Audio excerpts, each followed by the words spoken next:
So as we're over the 1 year mark of October 7th, which is named the Pearl Harbor attack of Israel, the terrorist attack, the 9/11 of that country, I want to show you what you may have missed during the vice presidential debate that people may have taken by eye here, because it's amazing how even at this point, you don't hear anybody talking at all about hostages anymore. I thought that was the whole point of all this. That was defending the people, rescuing the hostages taken by Hamas on that fall festival, that music festival that was right up against Gaza. That, oh, wait, it wasn't about that? Well, here's what it was really about, that Tim Waltz kind of dropped a bit of a gaffe here. Listen to this. The expansion of Israel and its proxies is an absolute fundamental necessity for the United States to have the steady leadership there. The expansion of Israel and its proxies is an absolute fundamental necessity for the United States to have the steady leadership there. He said the expansion of Israel and its proxies are vital for the United States to have steady leadership there. Not a word about hostages. Not at all about hostages or defending those people or getting those people back. It almost seems like, yeah, they were just prongs. They were just used as props so that we could go to warfare. It's almost like this whole thing was a setup. It almost seems like after all this time we've been reporting about this, and we've shown you documentation, we have shown you articles and clips that have no doubtably proven the statement that October 7th had to be some sort of manufactured stunt that allowed people in hang gliders and F-150s to storm into the Iron Dome protection of Israel and kidnap people, and they don't even care about the kidnapping. They don't even care about the hostages. In fact, they care so less about it that the people at the events, the people that were victimized by this terrorist act, are suing Israel, are suing the IDF. And that was reported by Israeli publications. That's not, Hamas. That's not Russian propaganda. That was from their own country's press that reported that there was a mass influx of lawsuits heading towards the IDF for their failure to protect people on specifically that day. I wonder why that is. As Tim Waltz just said there, it's not even about the hostages. It's about expanding. It's all about militarization. It's about power control. It's about geopolitics so we can expand more. That's why we're in Lebanon. That's why all of a sudden we went from a jump in Gaza and to the West Bank. I thought we were going to stop Hamas and, rescue people. But we went from there going into Lebanon. Now they're talking about going to Syria. Now they're talking about going into Jordan. And they want to expand it even further. And of course, they want to go to war with Iran, which brings that into picture. And Iran backs with Russia. Russia and Iran have this alliance together. So they're going to lead us to World War III. All this is leading to World War III. This has nothing to do with hostages. It has nothing to do with whatever they said. Just like every other war that's been in my lifetime, it's all manufactured lies to bring us to the sheer anger towards each other so that we start slaughtering each other and sacrificing each other for pathetic pricks like him, like Tim Waltz, that would never fight in a war to begin with. So here, that's that side of the coin there. Here's even Donald Trump saying this. Donald Trump making a joke about how tiny Israel is and how we need to expand it. Listen to this. Israel is a tiny little spot compared to these giant land masses. It's really a tiny spot. I actually said, is there any way of getting more? It's so tiny. Israel is a... It's so very, very tiny. Is there any way we can expand it? Any way we can expand it? Is there any way, as I'm standing here with a bunch of Israeli flags? So, they're not even, at this point, not even a mention, not even a care about the initial intentions of all this. And that's because the initial tensions were all lies. It was manufactured. It was a false flag. And those hostages that we also showed on this channel were actually in better protection by Hamas than they were by the IDF. The IDF was actually threatening their lives and wanted to sacrifice them, blame it on Hamas to continue on this genocide, which is the whole intention of that. It was the Likud party of Netanyahu. Netanyahu, the warlord that he is, wants to advance warfare. He wants to advance warfare as much as possible. And how is he going to do that? Well, you have to start creating the terror. In order to have a business on war on terror, you have to create that terror. You have to manufacture the terror. That's why maybe he spent so much money upping Hamas. Everybody likes to talk about Hamas and all these terrorist groups. They know them by name, but they don't know where they came from. No one's ever bothered to really do a deep dive investigation on where these terrorist groups come from. And that's maybe because the terrorist groups that we know about that are so heinous and evil came from even more sinister, evil people. And maybe the real terrorists that we should be worried about are not people with kitchen knives, but the people in suit coats that are sitting behind a desk making the decisions to create more terrorists. Why? To keep us in perpetual war. So they can cash off the bloodshed and disparity of everybody else.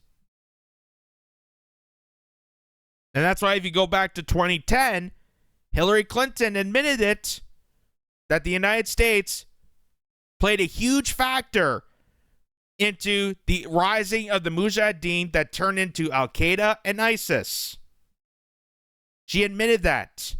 They were using these terrorist groups. They were manufacturing these terrorist groups so that they could go after the Soviets in Afghanistan. We're going to take a bunch of Pakistanis, give them CIA training and weapons, tell them to go kill people, and manufacture terrorist groups. And then guess what? We had to end up fighting our own creation. It's like Frankenstein's monster. So, it's never the true intentions of what they tell you it is. War is never, ever about protecting people. It's never, ever about, especially from these people, especially from politicians, especially if they really cared about national security, if they really cared about that, then their own children would be enlisting in the war. They'd be enlisting their own kids. There's a difference between a war and a revolution. And at least a revolution, back in those days, people like George Washington fought. Those people fought in those wars because they know their lives depended on it. But none of these pricks don't care. It's not affecting you, but it's affecting us. It's affecting us. It's affecting the people of Palestine. It's affecting the people of Lebanon. It's affecting the people that are just trying to live normal, peaceful lives just like anybody else.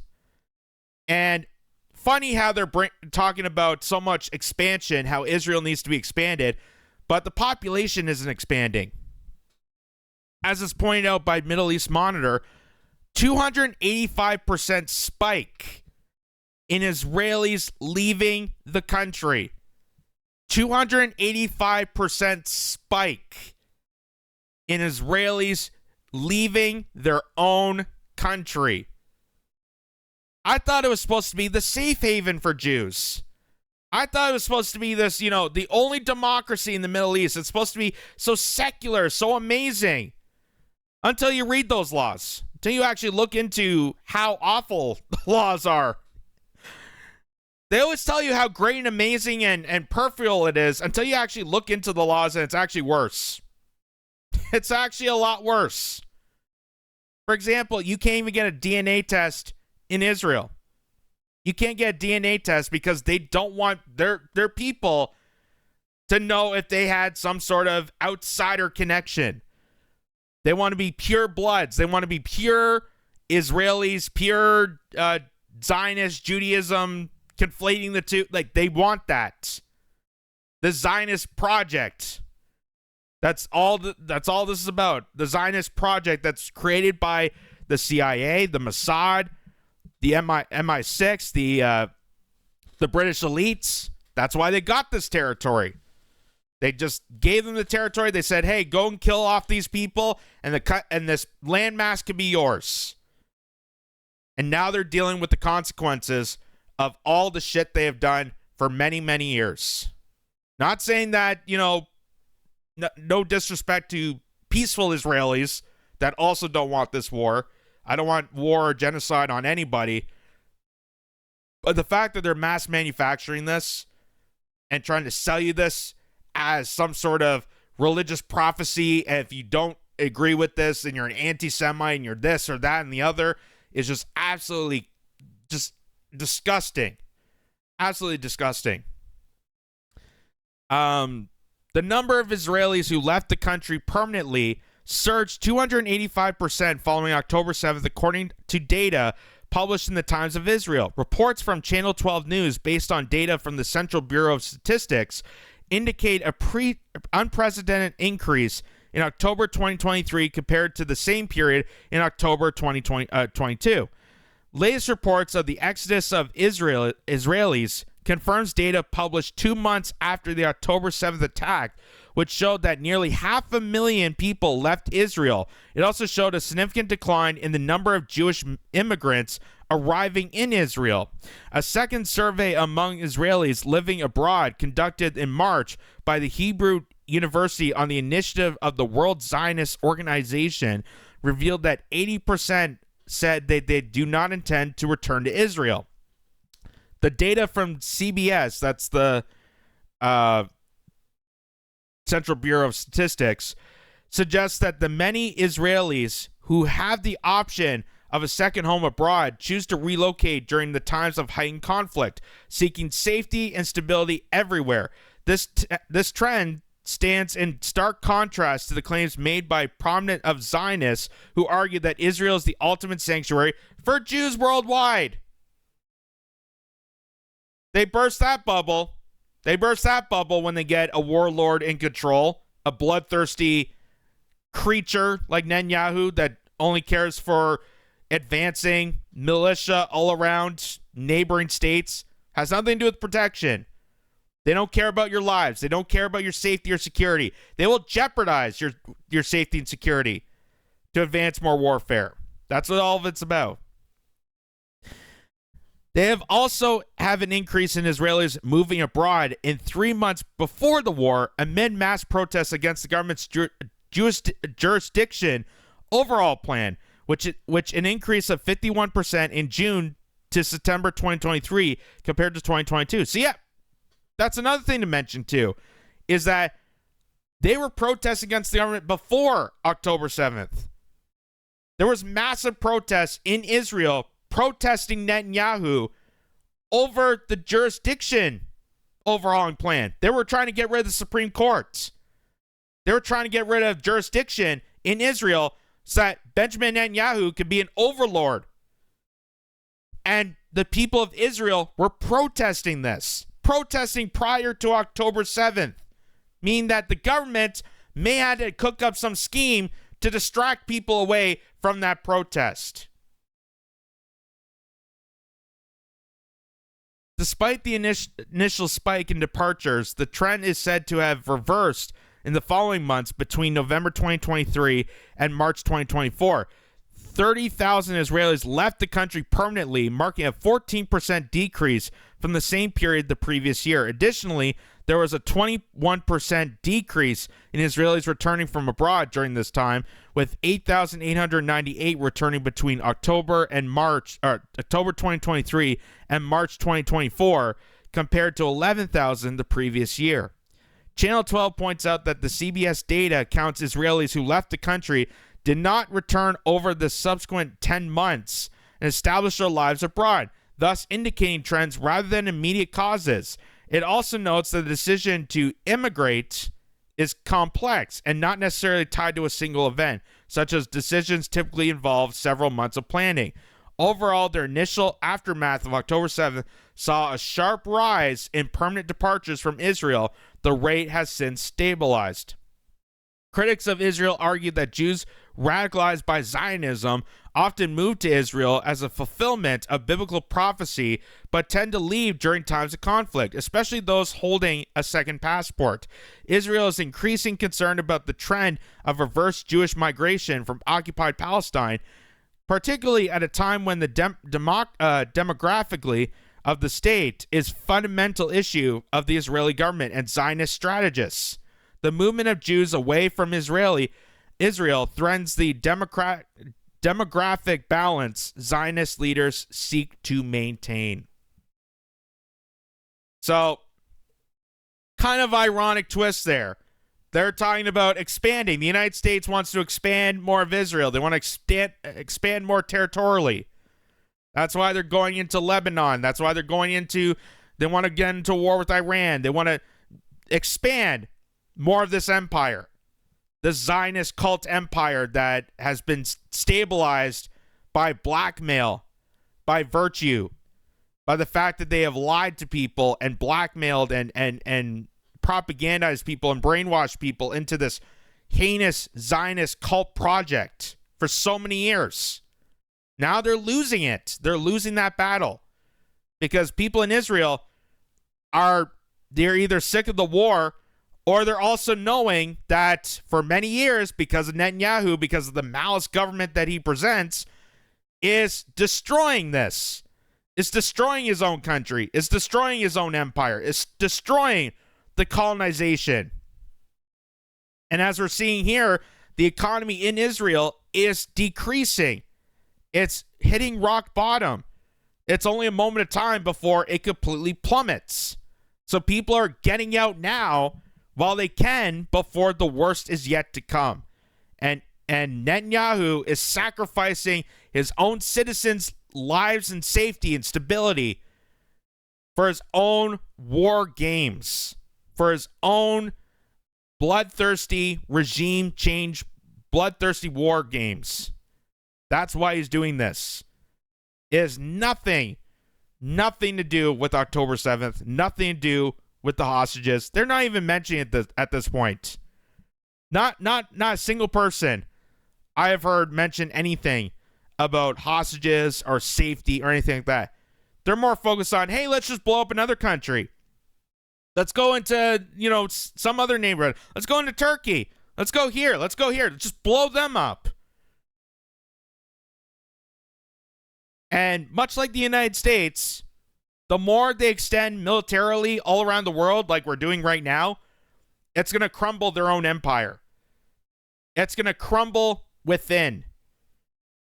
And that is what Israel is doing right now with Netanyahu. They're crumbling their own stability by extending militarily, which is how empires usually fail. And you're seeing this at first with the mass exodus of Israelis, and especially Jewish Israelis, because they're supposed to be the sanctuary of the Jewish faith. They're now leaving because they know how dangerous living in the Netanyahu regime truly is to their safety and stability. And they're getting out now before it's too late. And it's amazing that U.S. politicians haven't figured this out. U.S. politicians don't care to figure this out, and they're demanding that Israel expands more. Well, how are you going to expand a country that no one wants to be in? Not even the citizens there want to live another day in this maniac hellhole that's came to be. What does that tell you?